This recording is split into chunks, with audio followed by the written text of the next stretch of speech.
Assalamualaikum warahmatullahi wabarakatuh. Alhamdulillah, alhamdulillahi rabbil alamin. Wa bihi nasta'inu ala umuri dunya waddin. Wa sallallahu wa sallama ala imamil mursalin habibi rabbil alamin. Sayyidina wa maulana Muhammad sallallahu alaihi wasallam wa ala alihi wa ashabihi wa tabi'ina lahum bi ihsanin ila yaumiddin. Amma ba'd.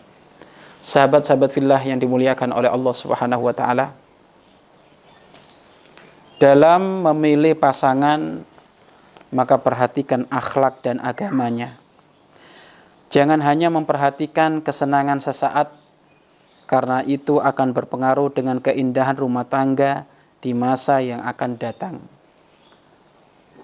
Sahabat-sahabat fillah yang dimuliakan oleh Allah Subhanahu wa taala, pernikahan sebuah kegiatan yang sakral, sebuah aktivitas yang tidak ada duanya, dan itu menjadi cita-cita bagi siapapun yang bernyawa. Memiliki cita-cita, dia harus menikah, memiliki keturunan, hidup berpasangan. Maka kalau kehidupan di dalam dunia ini butuh yang namanya adalah pernikahan, menyatukan satu hati, menyatukan satu pikiran, maka tentu dari sini tidak boleh kita asal-asal di dalam melaksanakan persepsi pernikahan ini. Setidaknya jauh-jauh motivasi di dalam engkau ingin menuju pada bahtera kemuliaan ini, jauh-jauh niatnya adalah jelas. Niatnya adalah jelas. Bukan hanya niat sesaat ingin mencari kesenangan yang sesaat ada di ranjang, atau hanya memikir kesenangan sesaat ada di dunia, tidak. Akan tapi jauh daripada itu, kita menikah ingin ada satu nuansa yang kita bentuk untuk kemuliaan nanti di akhirat. Maka carilah pasangan yang berakhlak, dan carilah pasangan yang tentu agamanya diperhatikan. Agamanya diperhatikan. Baginda Agung Nabi Muhammad SAW memberikan kepada kita pilihan, kriteria di dalam kita menikah. Sok boleh ambil karena sebab kecantikannya atau kegantengannya. Sok boleh ngambil karena sebab keturunannya. Sok boleh ngambil karena sebab kecerdasannya atau nasabnya. Akan tapi yang paling utama adalah agamanya. Fatfar bidzatiddin taribat yadak. Pilihlah agamanya, maka engkau akan menjadi seseorang yang beruntung di dalam pernikahan tersebut. Dari sini bisa kita simpulkan betapa penting yang namanya pernikahan, dan orang yang membenci pernikahan hati-hati. Orang yang membenci pernikahan, dan memang sekarang sudah masuk wilayah kehancuran umat, sehingga banyak orang tidak mau menikah, bahkan naudzubillah min dzalik masuk kepada wilayah kemaksiatan. Naudzubillah min dzalik, suka sejenis laki-laki dengan laki-laki, homo. Oh, ini dosa besar ini, kebejatan di atas kebejatan. Kemudian perempuan dengan perempuan sama-sama suka, padahal dalam Islam ada pintu halal yang namanya nikah, mempertemukan antara laki-laki dengan perempuan. Tetapi ada orang tidak mau itu, sehingga hanya dia maunya sejenis, perempuan dengan perempuan, lesbi. Wah, ini hal kotor, bejat, dosanya nggak ketulung saking gedenya ini. Karena banyak kebejatan-kebejatan, kerusakan ada di masyarakat, mulai dari program-program, mulai dari hal-hal tersebut yang nggak karu-karuan tersebut, naudzubillah min dzalik, homo, lesbi. Maka ketahuilah, nikah dianjurkan untuk dipermudah, dianjurkan untuk diperingan, sehingga tidak ada istilah menikah itu harus memberikan hal yang berlebihan. Karena ketahuilah, paling inti dalam pernikahan itu bukan hanya urusan dunianya, bukan urusan kecantikannya, bukan urusan nasabnya, akan tapi yang paling utama adalah urusan agamanya. Syariat Islam tidak pernah menaruh kekayaan itu di atas segala-galanya di dalam kita mencari pasangan. Karena kalau kita menjadikan motivasi di dalam pernikahan itu adalah karena kekayaannya, karena jabatannya, karena hartanya, ketahuilah, setidaknya mau nggak mau kita menjual diri kita. Kita semuanya sepakat loh, kalau ada orang menjual dirinya itu adalah hal kotor. Kalau kita mendengar kalimat pelacur, itu adalah kalimat yang senantiasa aneh jika disebut oleh telinga kita. Akan tapi hal tersebut memang ada pelaku-pelaku seperti itu menjual diri. Akan tapi ada menjual diri secara halus, berlabelkan syariah, yaitu menikah karena pengen kekayaannya, menikah pengen jabatannya, menikah pengen numpang hidup, bukan semata-mata menikah karena agama Allah, bukan. Maka ini sebenarnya sama. Makanya orang tua yang menikahkan putra-putrinya, jika menengok kekayaannya, bahkan sebagian ada orang tua itu, Masya Allah, tidak mau menikahkan putra-putrinya, kecuali harus calon menantunya itu harus punya pekerjaan ini. Bahkan nanti di saat resepsinya harus seperti ini. Jadi belum apa-apa itu, inbox-nya ini, titip pesannya itu banyak sekali. Sehingga hal ini nggak mau memberatkan pasangan calon menantunya tersebut. Karena sudah kadung, sudah ada khitbah, sudah ada tunangan, ada ini, mau nggak mau akhirnya semuanya dilakukan dengan cara terpaksa. Sehingga banyak orang setelah menikah bukan memikir kebahagiaan, akan tapi mikir hutang. Karenanya banyaknya permintaan dari pak mertua itu yang macam-macam. Padahal di dalam Islam, di dalam urusan pernikahan itu disederhanakan. Paling barokahnya mas kawin itu adalah mas kawin yang murah. Paling barokahnya mas kawin itu mas kawin yang murah. Bukan berarti murahan, tidak. Ya memang inti dari pernikahan itu kan menuju pintu halal, mengutamakan kepentingan agama Allah. Selebihnya kalau ada kebahagiaan ada di situ, memang itu yang dicari, tapi itu adalah tambahan. Karena kebahagiaan itu ada dalam agama Allah, kebahagiaan ada pada Allah, kebahagiaan ada pada syariat baginda Nabi Muhammad Sallallahu Alaihi Wasallam. Sahabat-sahabat fillah yang dimuliakan oleh Allah, ayo jadilah diri kita orang yang cerdas. Kita tengok pasangan kita ini, akhlaknya seperti apa, agamanya seperti apa. Karena ini mau nggak mau, kalau kita kelewat dari sisi sini, maka nanti akan muncul generasi-generasi juga yang kelewat, yang nggak karu-karuan. Sayyidina Umar ibn Khattab radhiyallahu anhu, suatu ketika pernah ditanya beliau, wahai Sayyidina Umar, apakah ada pendidikan bagi anakku sebelum anakku lahir? Apakah ada pendidikan bagi anakku sebelum anakku lahir? Ada. Apa itu? Cari calon ibunya yang benar.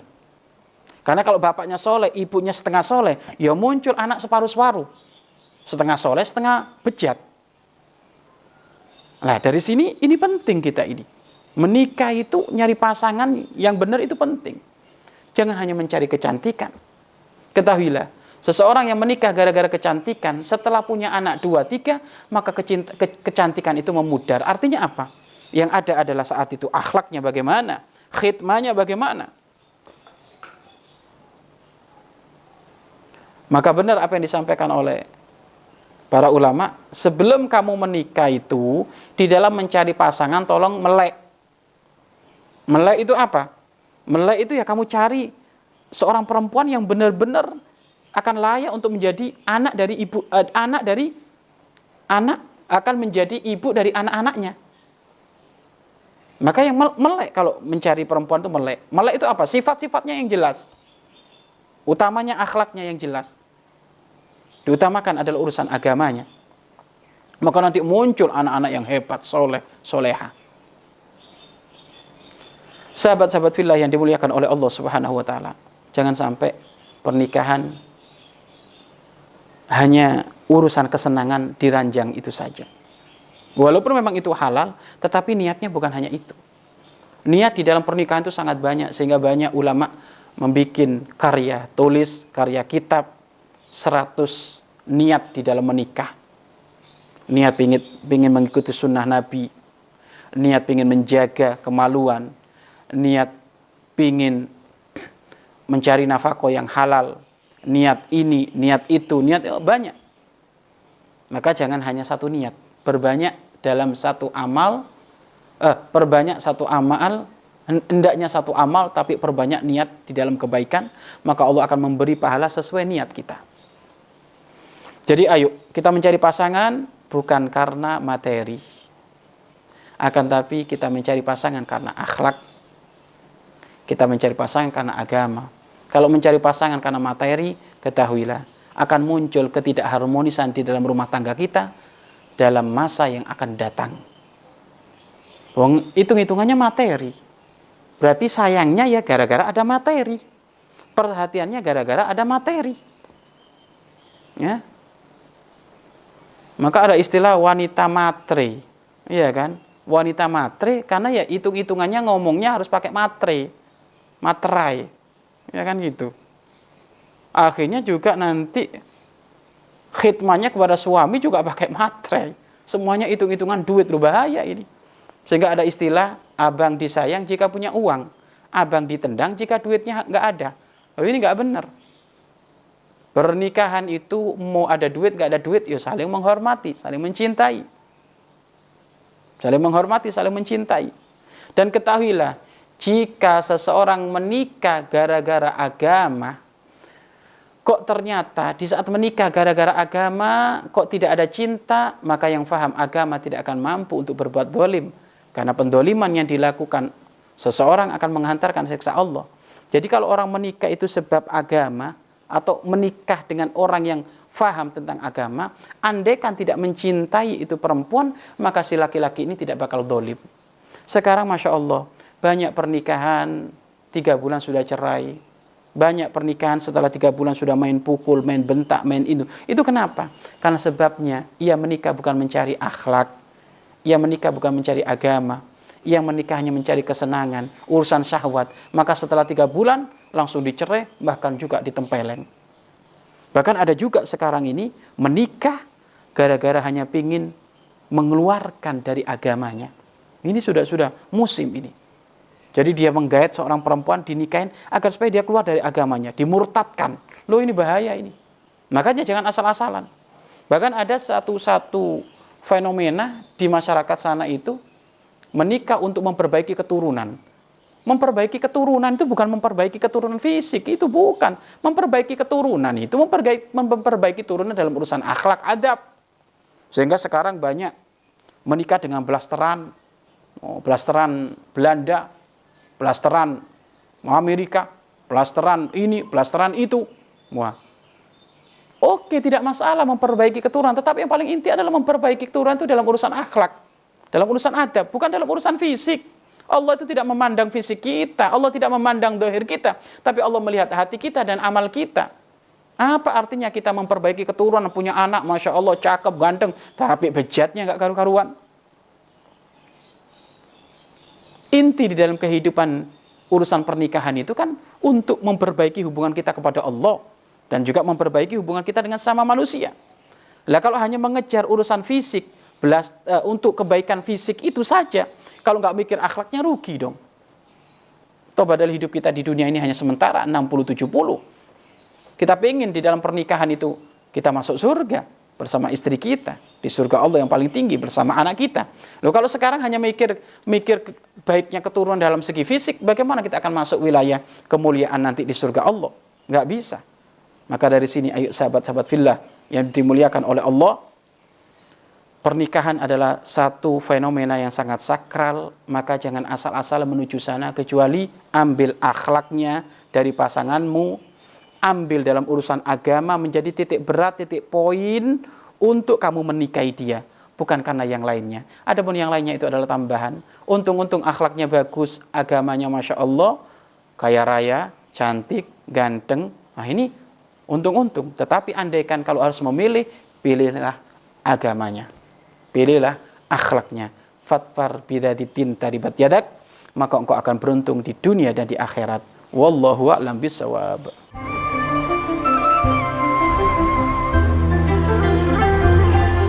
Sahabat Al-Bahjah TV, setelah menyaksikan video ini, jangan lupa bersolawat kepada baginda Nabi Muhammad. Shollu ala Nabi Muhammad. Allahumma sholli alaihi wa ala alihi wa sahbihi.